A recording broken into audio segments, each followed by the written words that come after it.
I'm Luke. This is me happy. Here's me with some other happy people. But what's strange is that the government is now becoming concerned with keeping me happy.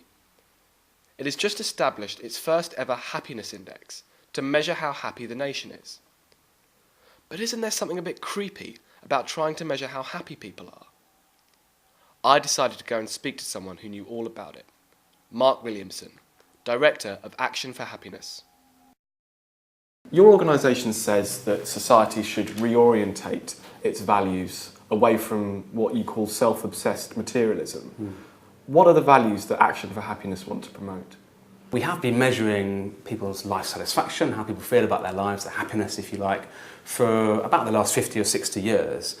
And despite this unprecedented economic growth we've seen over that period, we haven't actually seen any increase in those measures. So we have literally got richer but no happier. So our values derive from that really. Our fundamental value is that what we should be aiming for, sort of the overall aim of our society, should be for as many people as possible to live happy, fulfilling lives, and conversely as few people as possible to be living unhappy lives. An obsession with your own happiness is part of what we're seeing in the current materialistic society as a problem.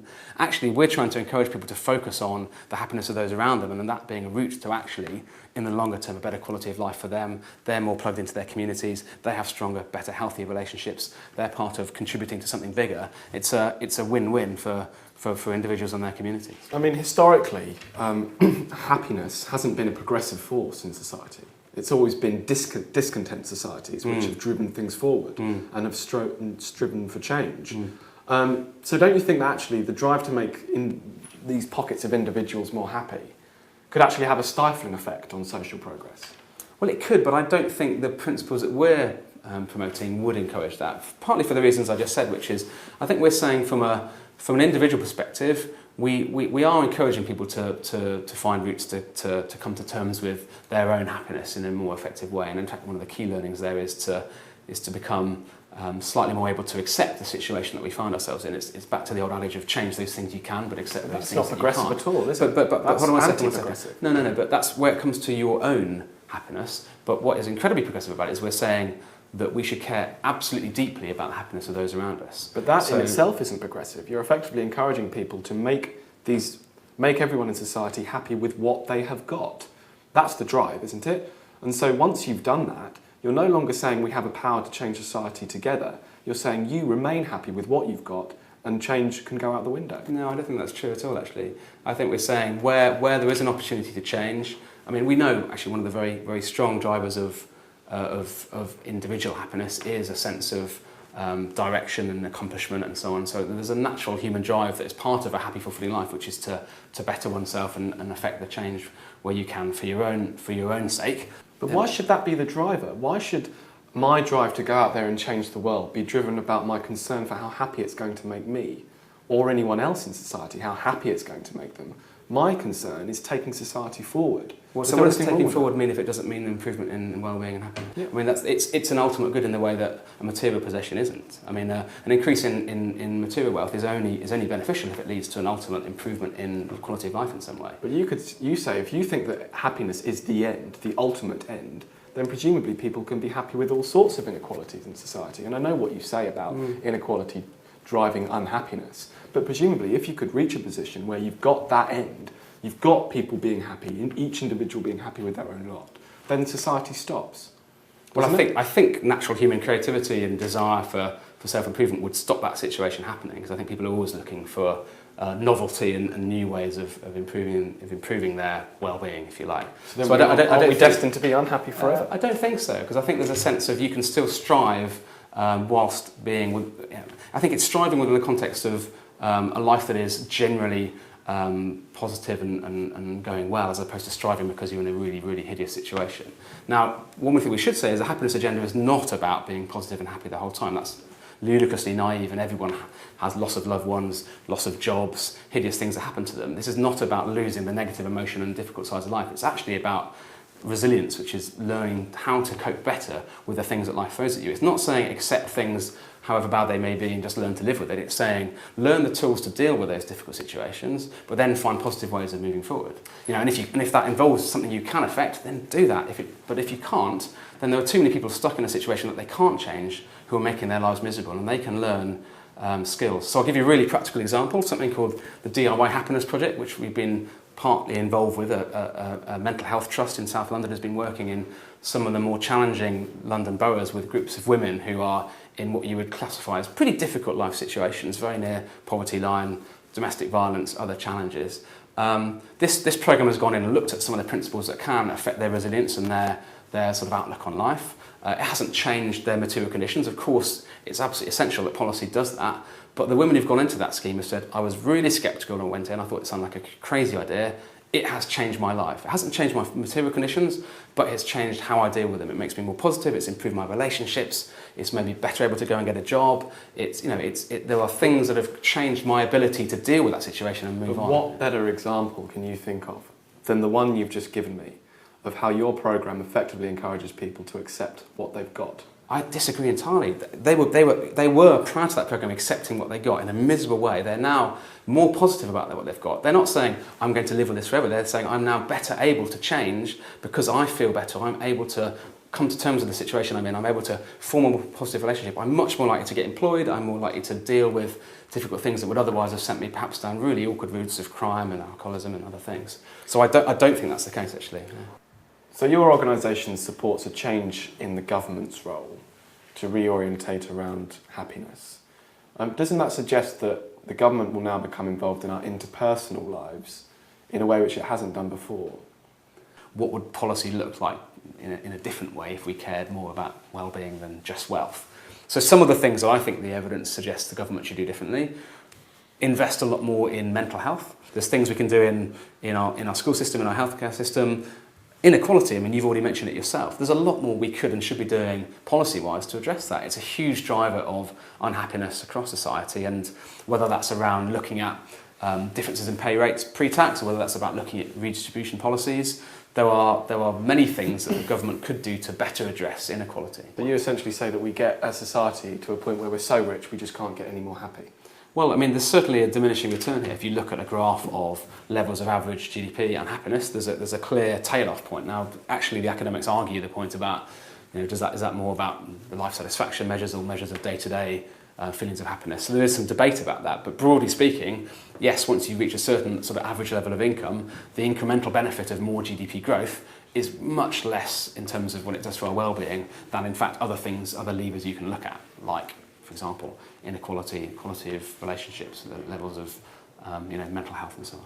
What does success look like for Action for Happiness? Over the next 10, 20 years, we see a measurable, tangible increase in, for example, the UK, in people's measured levels of life satisfaction, happiness and well-being, almost independently of what economic growth is doing, actually. So if growth carries on, if growth tails off, actually that's less important than what's our overall sense of happiness and well-being done over that period. So you said that economic growth can tail off, but as long as that happiness ratio keeps going, Action for Happiness will be content. So in 50 years' time, if we look at that graph and your happiness graph has gone up, but there are still radical inequalities in society, Action for Happiness will be content. At the moment, we're pursuing GDP growth and neglecting some of the adverse consequences of that, and we're calling for a situation where growth is a driver towards well-being, happiness, not an end in itself. Mark was very eloquent and clearly very passionate, but I was still unconvinced. It seemed to me that what he was saying was just another way of arguing that economic growth just wasn't that important. I decided I needed to speak to Daniel Ben-Ami, author of Ferraris for All, a book that argues the benefits of economic growth. So Daniel, you've argued quite extensively in favour of economic growth, but presumably you don't think that economic growth is a good in and of itself, and that it is a good because it leads to greater freedom and perhaps to greater happiness. So what's wrong with measuring those ancillary effects of economic growth? Well, I certainly agree with the first part of what you said, that I don't think anyone favours economic growth just because they like a number, just because they like GDP, or just because they like money building up in their bank account. The advantages of economic growth are much more to do with the huge opportunities it brings, the benefits it brings to humanity. I think there is a big problem, or lots of problems, with focusing on, as I say, what they call happiness, but what is really subjective well-being. It's really where you are on a scale of 1 to 10. Doesn't the happiness movement actually propagate a broader approach to happiness than the one you're saying? I think they wouldn't just simply say, well, we want to increase that number that they give when they're asked how happy they are. They want to focus on promoting mental health. They want to take people away from their obsession with having a bigger TV, having a bigger car, and they want to reorientate around, how we relate to each other. But really what they're trying to encourage, I would say, is much more a form of narcissism and self-obsession. So they certainly use the language of humanism. So they say you've got to be concerned about relationships and family and all that kind of stuff. But what they're really saying is that people should be concerned with their individual contentment. And they're losing sight of the fact that, for example, for people to have good lives, they do need resources. They do need to have access to all sorts of things that economic growth provides. And they do need to concern themselves with things other than their individual contentment. That's actually a very narrow way of looking at the world. But what if they talk about not just their own narcissistic, individualised happiness, but the happiness of others? They will argue quite frequently that what's important is about promoting other people's happiness, not just about gaining a sense of individual well-being, but promoting that well-being in other people. But really, they're just reducing happiness to a number or to an impulse in the brain, and not seeing that the whole human experience is much more multidimensional than that. People have all sorts of desires and ambitions and aspirations, a lot of which do depend on having material resources to be able to realise themselves.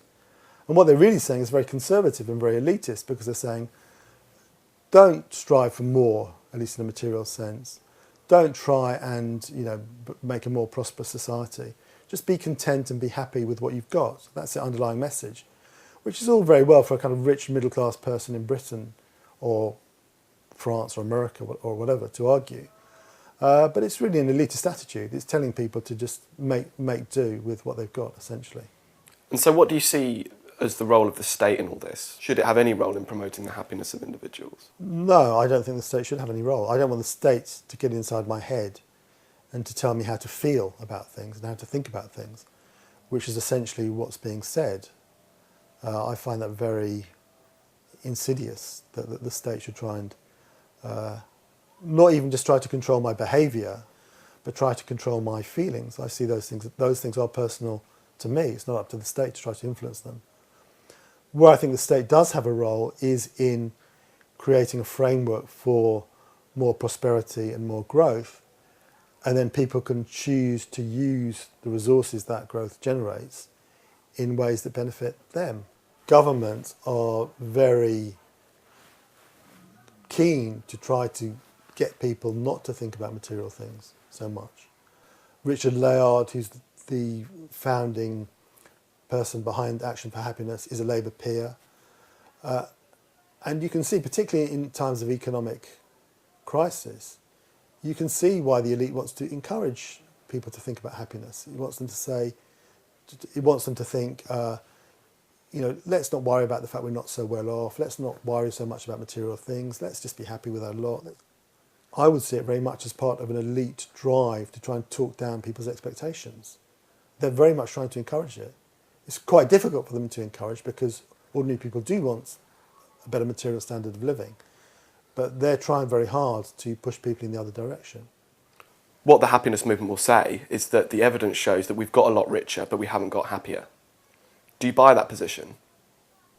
Well, there's a lot of evidence to show that they're not really right in the way they interpret the evidence. There are also inherent problems with the argument, because when you think about it, if, for example, I earned £10,000 in 1970, it's theoretically possible, at least for me, to earn £20,000, £30,000 today for my income to double or to treble. But if I was pretty happy back in 1970, if I was, say, 6 out of 10, it's literally not possible for my happiness to double or to treble, just because of the way that the evidence is set up. So there's a problem with that. And it's also important to bear in mind that, on average, people are quite happy in the Western world. In America, I think it's now 8 out of 10 on average. A lot of people point out today that modern society is driven by consumerism. So we've become obsessed with buying new televisions, buying bigger cars. Yeah. Do you think there's anything wrong with consumerism? If people want to have big flat screen televisions or the latest iPhone or whatever, that's fine. I don't have a problem with that. I would say that economic growth is about a lot more than individual consumer goods. It certainly does provide the means for us to have more consumer goods, but it also provides the means to build more hospitals, more schools, more roads, more power stations, more art galleries, all sorts of things. So to see it in terms of individual consumption is quite a narrow way to look at things, because economic growth brings lots of other benefits. And I think, ironically, the people most obsessed with individual consumption are the greenish critics of consumption, including the pro-happiness people, because they're just obsessed with the fact that people consume all this stuff, much more than the people themselves. And in fact, what it really embodies is a complete disdain for individual consumption. There's really a real snobbery behind it. They're saying, how can these ordinary people have flat screen televisions? How can they have iPhones? There's something really a bit distasteful about ordinary people desiring these things. You know, we're much more affluent and refined, and you know, we can go to our organic coffee places or whatever. That kind of consumption is okay. But mass consumption by ordinary people is a bit dubious from their perspective. So Daniel, we've discussed what we think might be wrong with using happiness as an end project. Yeah. What do you think is an alternative? I think that as a society we should strive to have more economic growth with, as an end point in that respect, of abolishing scarcity. So we become so prosperous that we don't need to worry about economics anymore. I think we're a long way from that now, but that should be our goal, that we don't need to worry about economic growth because we're so prosperous. And once we're in that position, when people's lives are not dominated by want, then they can decide, they will be free, genuinely free, to decide how to live their lives and what they want to do. But it can't be achieved until we are a truly prosperous society, which at the moment, unfortunately, we're not. So economic prosperity is not the only thing. It's more a necessary condition for us to be truly free. And then when we're truly free, we can really decide how to run our lives. I like Mark, and I like making other people happy too.